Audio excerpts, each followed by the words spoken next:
And that sense of approachability must be there. You don't have to come through a whole, not that you're the Maharaja or you're the Raja or you're somebody and you're going and somebody's saying pranam and you just walk off. As a health minister, I was aware of and knowing it, then if I'm sitting at home and not taking any action, then that is criminal. Says Baraka, it's not a matter of T.S. Baba. But sadly, we lost it.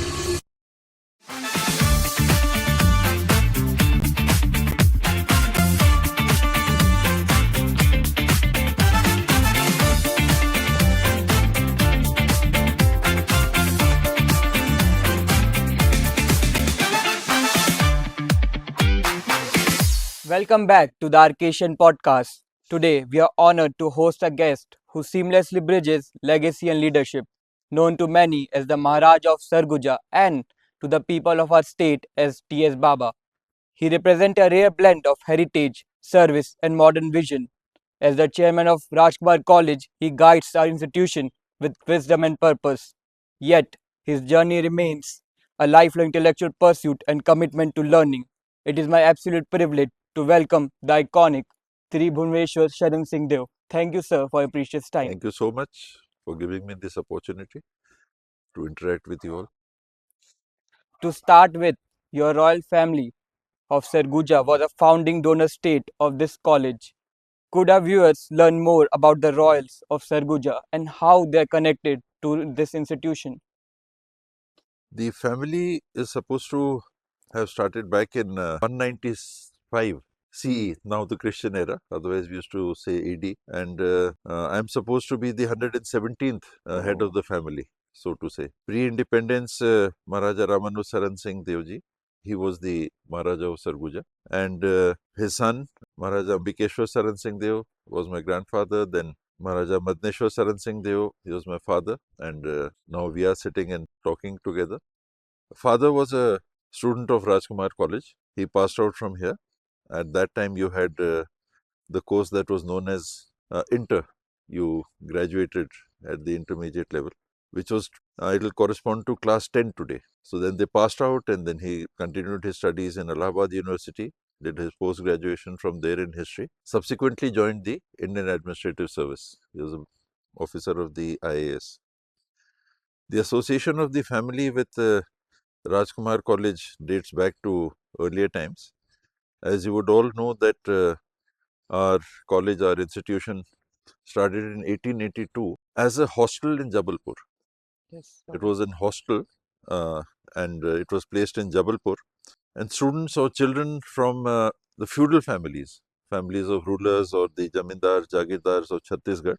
The vision then of probably the Britishers or those involved in education was to give them a holistic and more modern view of things, which would help them administer their areas of domination, their kingdoms or their jagirs, be in touch with modern thought of that point in time. And later it was shifted here in 1894 as a regular school. And that is when members of our families are also able to contribute. I think the electrification, etc., was contributed for by Sarguja at that point in time. So this was it continued for some time to be a school for, again, only the feudal class.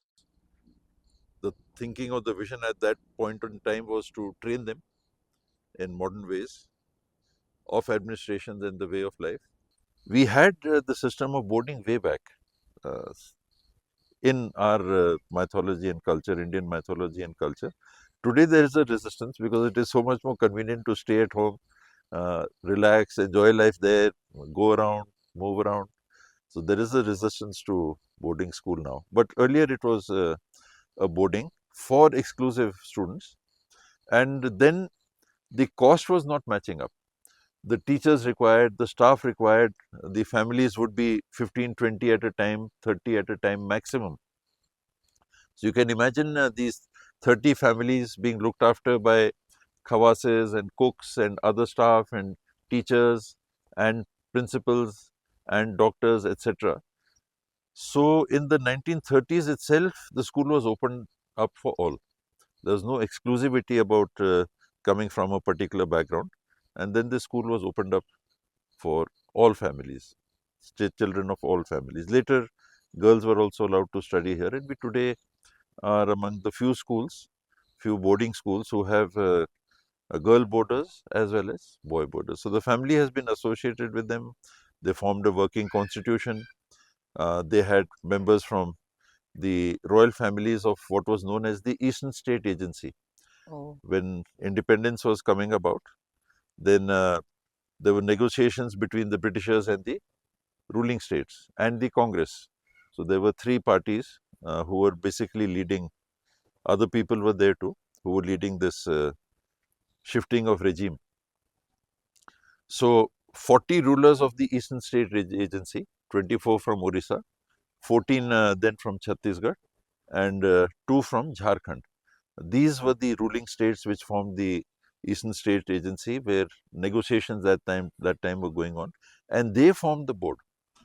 These 40 plus families of Jagirdars and old boys and parents, etc., like something like you have today. Today we have a more exclusive constitution where only members or the heirs or the so to say, today there are no rulers.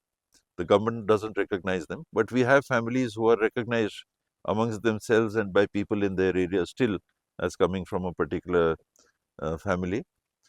So only those 40 members are life members who have voting rights, and uh, others are members even of the General Council, but they do not have voting rights. So today the voting rights are exclusive to members of these families, and their membership is in perpetuity. So whoever, so to say, would have inherited the Gaddi, whoever was the eldest or whoever comes to then have been known as the ruler of that particular state, that person then becomes the life member. So this is the nature of Rajkumar College. We have been associated with it. Boys who would have been my father and my uncles, they were students of this great institution. And in fact, where we are staying now, part of this, it has been renovated, but it was known as the Sarguja Annexe. So the children of the Sarguja family, they would be coming and they would be staying here. So they were not hostels then. RDBH and BDBH, they came up later again. The Rajnandgaon family contributed. So some families made major contributions, and they would have then the institution has come up to what it is today. So, as you mentioned about your father, T.S Singh Deo, IAS, was known for his commitment to public service and leadership. So, sir, what are the lessons that you learned from your father help you in your life? He was a very bright mind. He had a very bright mind, a brilliant memory, which we have not inherited in that degree. He was a very warm person, very intelligent person, very warm person, very broad-minded, and you could feel the depth of sympathy he has for the people. As children, at that time, shikar was not prohibited. Our family was very much into hunting. So when we would go out for drives at night, without being told that these are lessons, he would tell us anecdotes from earlier times. And now we realize that basically he was, in a way, teaching us. I'll mention one or two incidents he mentioned, that rulers are supposed to be, don't touch me, stay away from them. The way it has been built up is that they are higher level people. So you have to be distant from them, etc. You have to behave in a particular way with them. See, he would say that when my great-grandfather, who was the ruler that time of Sarguja, he would be going by road, by vehicle, any person could raise his hand and the Maharaja's vehicle would stop. Today you have VIPs, you see how sirens are blaring, how the police, you have the pilot and you have the other police vehicles going around, and there's a lot of tamjham and hato. The first thing you see is if a VIP is going, during election you go and say, please vote for me. After the election you say hato. So that stayed in my mind. that it is, so to say, the duty of the ruler to hear whoever wants to make a petition or say something, and that sense of approachability must be there. You don't have to come through a whole system of taking permissions, taking time. What time will you meet? I've got an engagement, this, that, and the other. Appointment So thing. that there was that sense of openness and a opportunity for the People to say commonest his person. thing. Commonest person, because he's not coming with person, he's not a headman, he's not a village Gauntia. That time we had Gauntias or Patel, or he's not a prominent person. Anybody could raise Just their raise hand. his hand and So say the what story that was want to say. circulated was ki you have to do that. It is done. The practice is there. So you have a bonding, you have a closeness between the people you govern and who are supposed to be governed. And then for the officers, the line was that, see, no complaint should come. If the people, if something is happening and it doesn't come to light, if it's another thing, but if people make a complaint, then you had it. So the officers were also to be sensitive towards the people and behave in a particular way with them. What we call being harsh with them or exploiting them in many ways. So if a complaint comes, the officer had it. Then if you're driving around town, today is the day of mobile, so all the time we are getting a call or talking to somebody or doing something. If you're driving, your focus is not either on the road or on the people who are alongside. Maybe a few friends are passing, they say hi, you're engrossed in your mobile. So one of the things Dad said, that when you're going, be attentive to this, that if people recognize you and they're doing your pranams, you should be saying pranam to them. It's not that you're the Maharaja or you're the Raja or you're somebody and you're going and somebody is saying pranam and you just walk off. So that sense of regard to the people must be expressed and you have to be sensitive to it. So I didn't see. So no, you're supposed to be attentive. I think this is the right way of governing. So those You were some of listen the to things that people. were passed on to us as anecdotes. And he was a great person. He was a great dad, a great person, a great human being. And I'm very lucky to be his son. Sir, your favorite spot on the RKC campus? I've been, like Daddy, very fond of cricket. Oh, So I've played a little bit of cricket. At the moment, I engage myself in badminton.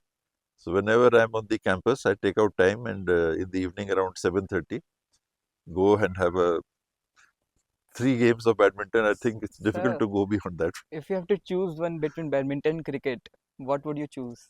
My game is cricket. Cricket. But badminton is a sport. Cricket is a Like you gentleman all, game. you're a boarders, so we were boarders, and we played all games. We were asked to play all the games. So one has played hockey, one has played football. You can see a dent on my nose, so that is part of football. You jump up to head the other guy. I headed the ball, he headed my nose. So uh, athletics, I participated in high jump, hop, step, and jump, Athletics. 200 meters. Uh, so all sports. There was carom in the house, that is your boarding house. You had carom, you had table tennis, you had chess. So you were introduced in boarding school to all games, and then whichever you are good in. I also played basketball in Delhi when I was a student in college.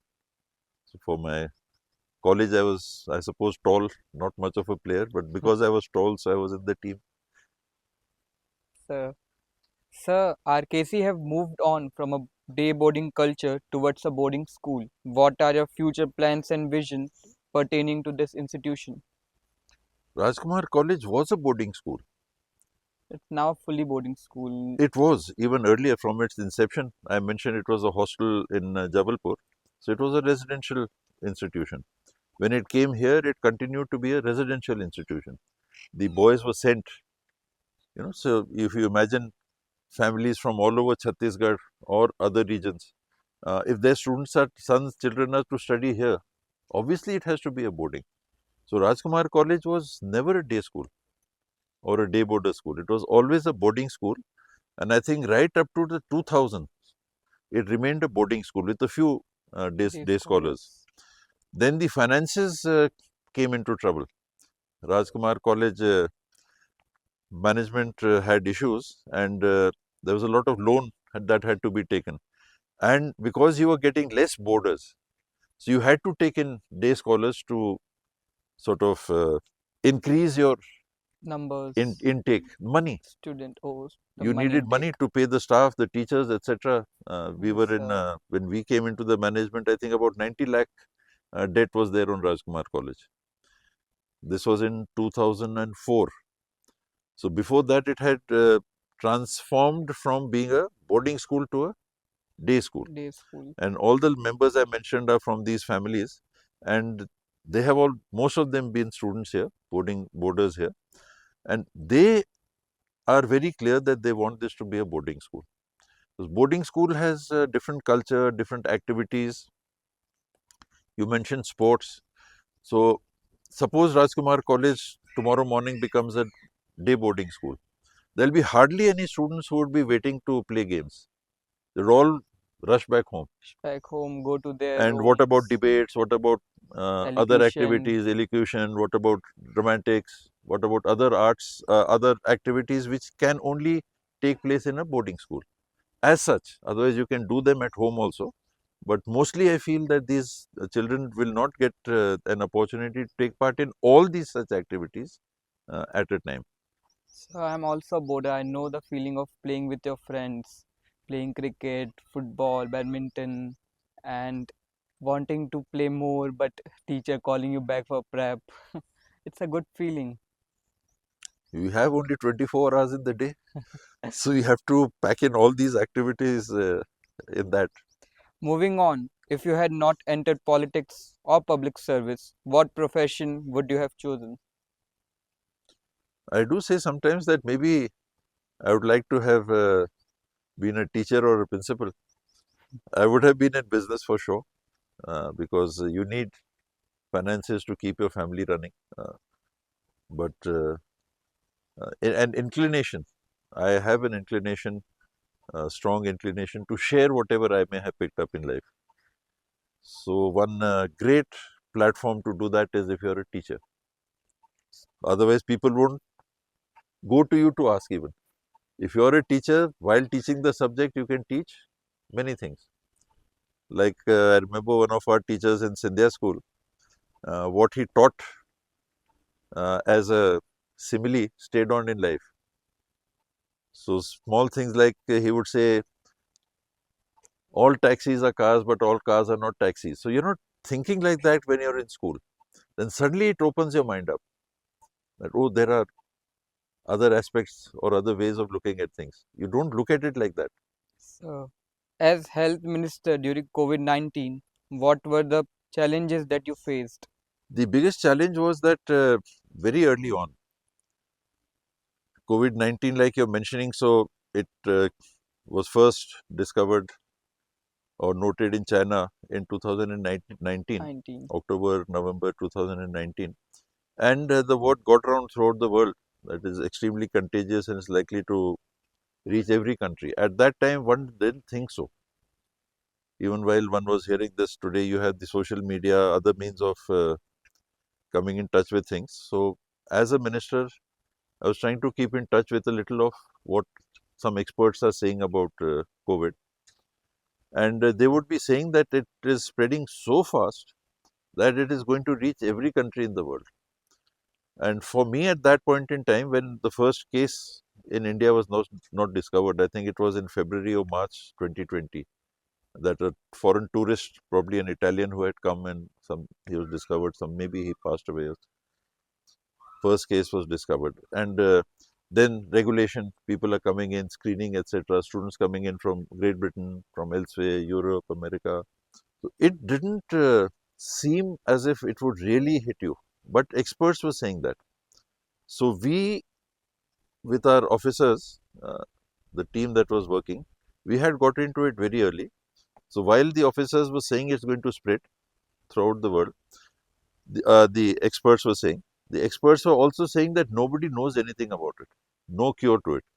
and it can be extremely contagious and lethal. You can die. So how many people? Then you went back to Europe and you had that huge contagion there. Probably 1 million people Died because of it. died at that time.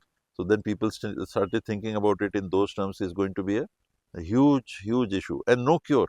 No It, cure. till date, there is no cure for COVID. There are vaccines, but they're not They are meant to boost up your immune system immune so that system. you don't catch the virus or you're able to contain the effect of the virus. They are not cures. So we started off with that and started preparing. There's lack of infrastructure, oxygen. Fortunately, Chhattisgarh is a manufacturing state, so we were in a position to give oxygen to other states. We had enough oxygen for patients in Chhattisgarh, but that was in the factory. To see that it reached all the hospitals, there were not enough oxygen cylinders, for example. Later, we put up oxygen generating plants, etc.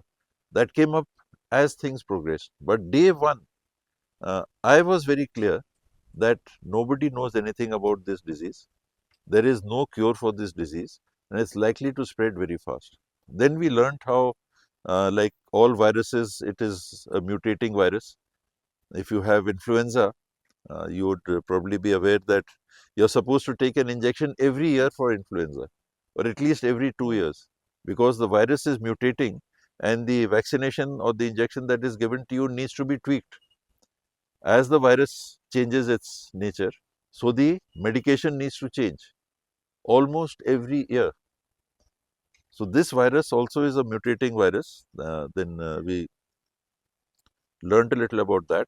And then we also learned that each mutation doesn't have to be deadlier than the past mutation. So then you had cycles, and today you have a low. Yes, sir. Nobody is talking about COVID. At that time, who would die, what would happen? People were I at think their everybody home. lost somebody or the other they knew, either a friend or their family or somebody in their family. We all lost somebody.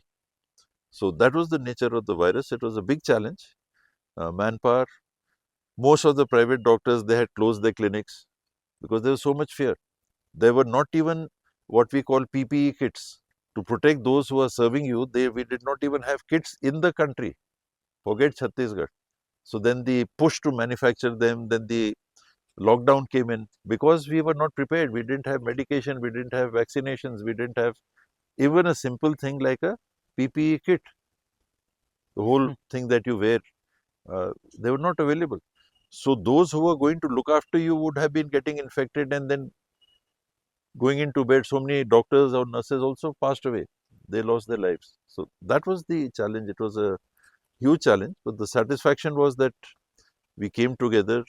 We saw the people's cooperation also, spreading this word to everybody, to every panchayat, To be in your home, wear a mask if you every go home, outside, right from masks, oh, kya mask pen, type of all slogans. sorts of things. Then youth, they were, it's difficult to contain youth. Online So learning. you're talking about uh, being in hostel and sometimes feeling curtailed. So youth wants an open space to express and do their thing. So tell them that don't put a mask when figures are also saying that youth are likely to be more resistant. They may not get as badly affected by corona as the elders. 60 plus, Was be very, very careful. very careful. As you are younger, hoga nahi, but you are carriers. So to get the message across, you are saying, what are these guys saying? I am feeling fine, I am moving around, I am not wearing a mask. जबरदस्ती हम लोग को बोल रहे हैं mask पहनो but you're not realizing that you may be resistant The seriousness but you are of the the carrier. situation. You'll go around, pick it up from somewhere and then give it to your Elders. own parents first, who are Own the most parents, susceptible. yes. You're innocent in the sense that you don't realize it. And so why America? No masks, we are rebelling, it's a free country, it's a free culture. Maximum deaths took place in America. So we were on the side of caution. Please wear masks, please wear masks. We'll put penalties, we'll take 200 rupees or 500 rupees or whatever. The idea was to convey that it is very Necessary to important wear. to wear the mask, not only to protect yourself, but to prevent you from becoming a carrier.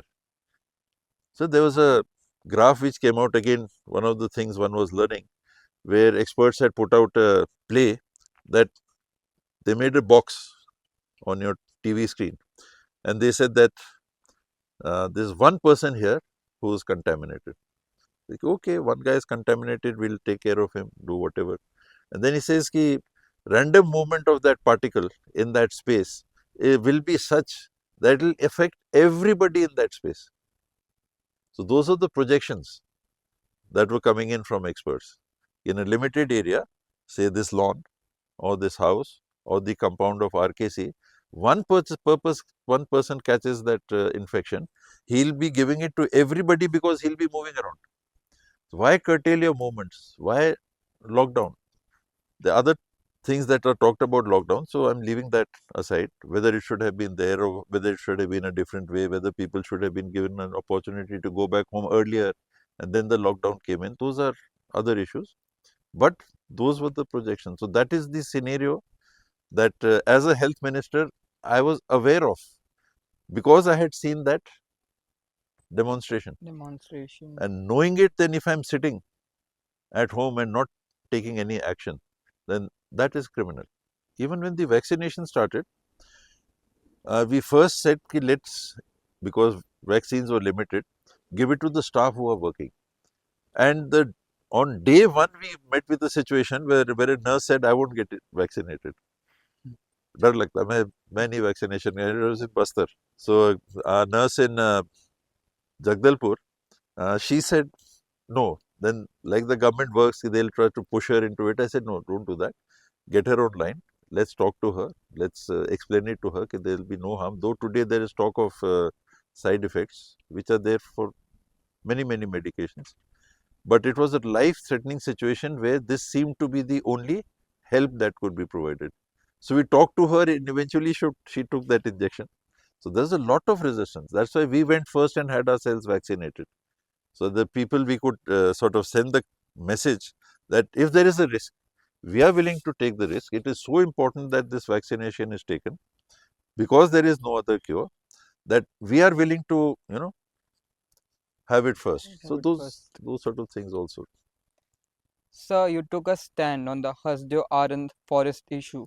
Was it difficult to balance your environmental values with government pressure and policies? Yes, it is very difficult. And basically, I have not been working as an environmentalist there in the Hasdeo matter. There have been other NGOs, other people who have been putting up that issue. And I have basically been limiting myself to being a public representative. If I am an elected representative, my stand has always been on those issues that I am not going to see the company, I am not going to see the government, I am not even seeing environment, I am seeing the people who are going to be displaced.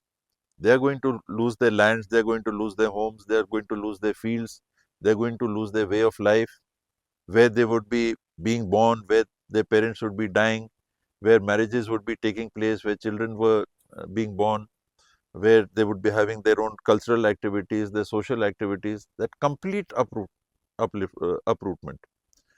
So my view in not only Hasdeo-Arand, but all such matters, coalfields, etc., where there was a lot of, there is a lot of rehabilitation, has always been that if the people want me to stand with them, I have not been an activist to go there and say, do this. That's being an activist. So I'm just a public representative. If you are in trouble and if you feel that the government is pressurizing you or forcing you to give up your land, they say police will come, this will come, they come with lathis or guns or whatever. There's a lot of pressure on the common man the minute you see a police person. Even you're riding a bike in Raipur, you see a police person, you'll notice him. थोड़ा संभलना है इससे. We need to be a little careful about this guy. So imagine what will be happening in a village. You are intelligent people in a developed environment. You're living here. Yet when you see somebody in uniform, you are a little cautious. So what will be happening in that village? Officers are coming, Tehsildar is coming, SDM is coming, police person is coming, police officers are coming, vehicles with armed people are coming. People get afraid. So that is where I used to always tell them that one, if you are together, if the village is together, then only I can help you, or then only I'll come. If half the people are saying we want to give our land and half the people saying we don't want to give our land, I will not come. The only way anything can be done or stand up to the government is if people come together. So that was, that is, let us say, my way of working or my philosophy. But to tell the people was, unless you're together, nobody is going to listen to you. Because half your people will be saying, I want to give. Half will be saying, I don't want to give. So who should I stand with? So come together. If you are of one opinion, say 90% of the village. 10% will be approached by the company, they'll be given a job, they'll be given something or the other, some enticement, and to get them on the side. So some people will be saying, we are willing to give. But 90% of the village. So in Hasdeo, where you asked, when I went there, it was the 94th day of their agitation. So I didn't go on day 1 or day 10 or day 50. I didn't go because I was not called. And I don't feel you should be interfering in anybody else's initiative if they don't want your involvement. It is you're neither effective nor you're needed. So I never went. But on the 94th day, I had in between sent some of our representatives to go and meet them and find out how they are, what the situation is. They've gone and come back. But I got no message till the 94th day. So on the 94th day, I went and I sat with them, tried to explain all these things I have told you. That one, I am not on the side of violence. And for both reasons. One, in principle, I am not in favor of violence. Second, as strategy, if you become violent, the government is much more powerful than you. So you're handing over the initiative to the government. You're opening the doors for them to now force you to quit.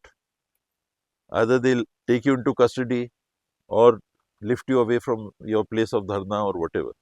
Come together, don't be violent. Whenever you feel that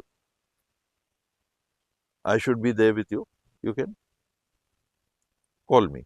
So I went there and I told them all these things. One, unless you're together, you will not succeed. Be together, that is your strength. You don't need to pick up a lathi because the minute you pick up a lathi, those guys will have guns. It's very simple that either you're in a revolution where then you don't care, so then you do whatever. How would governments change if there were no revolutions in points in time?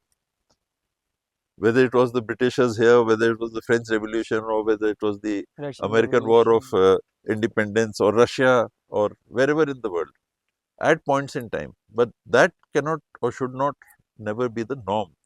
When that stage comes, then you get into a Mahabharata.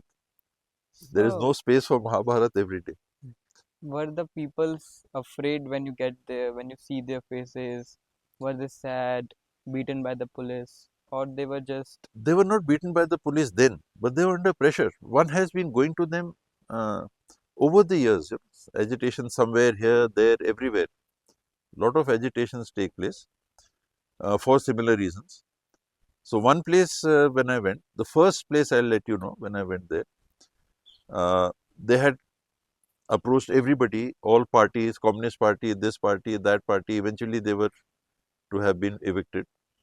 And I told them the same thing, unless the whole village is together, I'm not coming. You come together, then we'll be able to do something. They came together. And eventually, though they were evicted, 364 people got employment. So that was a benchmark sort of a movement where we were able to get the administration, the coal India people, South SECL, Southeast Coalfield Limited people, and the public representatives together sign on a document कि this will be done for you, will be looked after in this way, and then the agreement was done. Then there were situations in another village where people came, they said ऐसा ऐसा हो रहा है, SDM is coming and police is coming and they are forcing us. I said okay, I'll come. We sat under a tree on a khatia, and then I told them kisi the rules of the government of India, they are changing. They're going to give you more money for compensation if you want to give your land. So don't agree right now. Just be together. And if police or government comes with force, don't fight. Call me, I'll stand with you.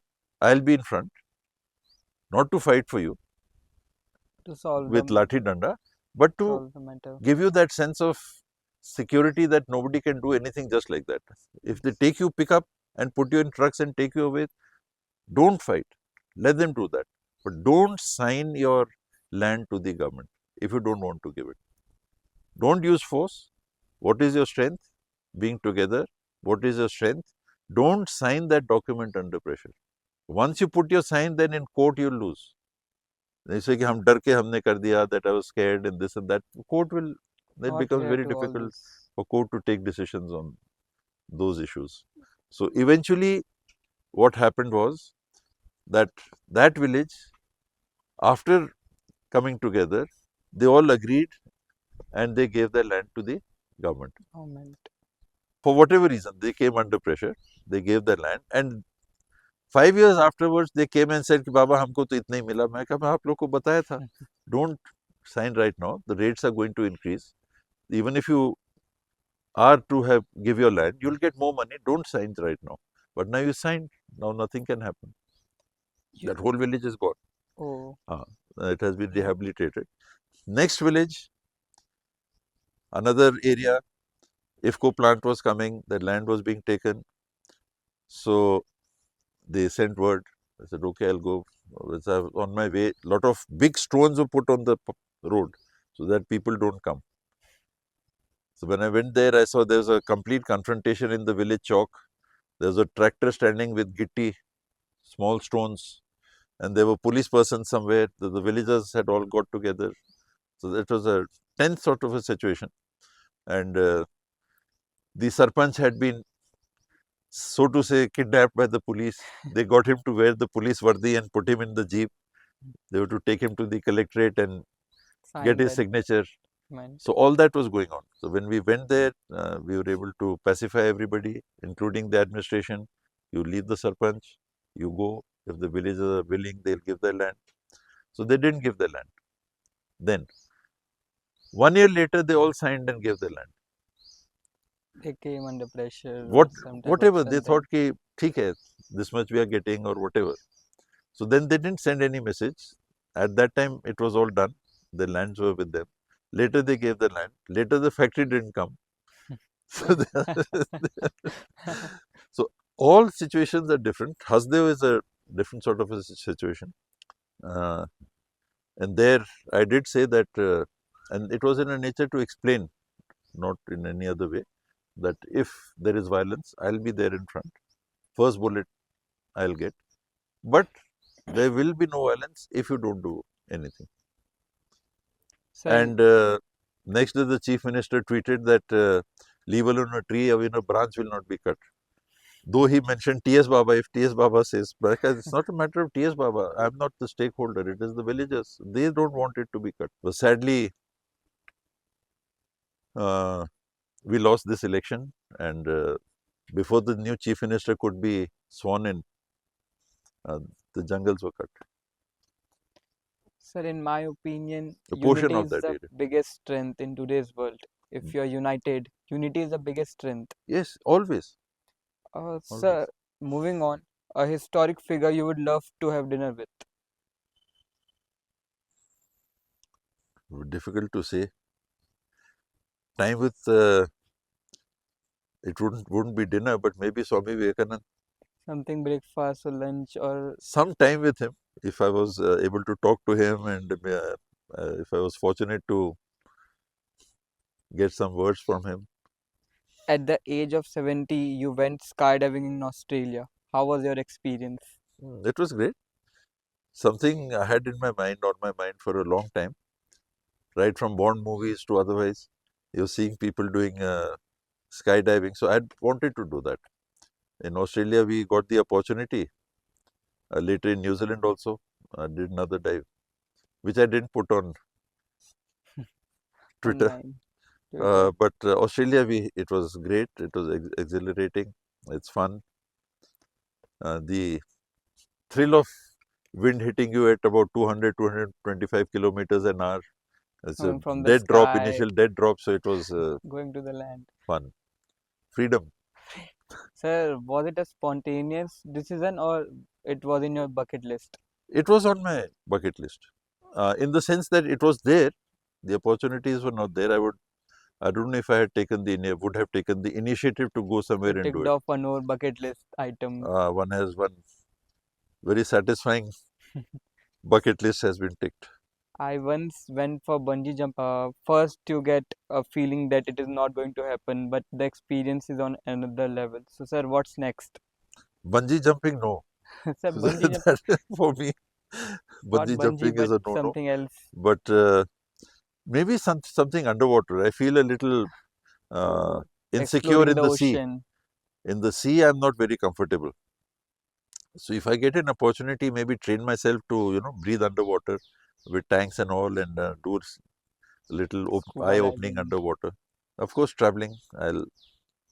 I'll probably go to see the Great Pyramids, the That, Great Wall of China, some other places. If I can make it to Antarctica, I'll Antarctica. try and go. It's a good place. South America, that ancient civilization, I'd like to go and see that. So some of these are there. Maybe the Northern Lights.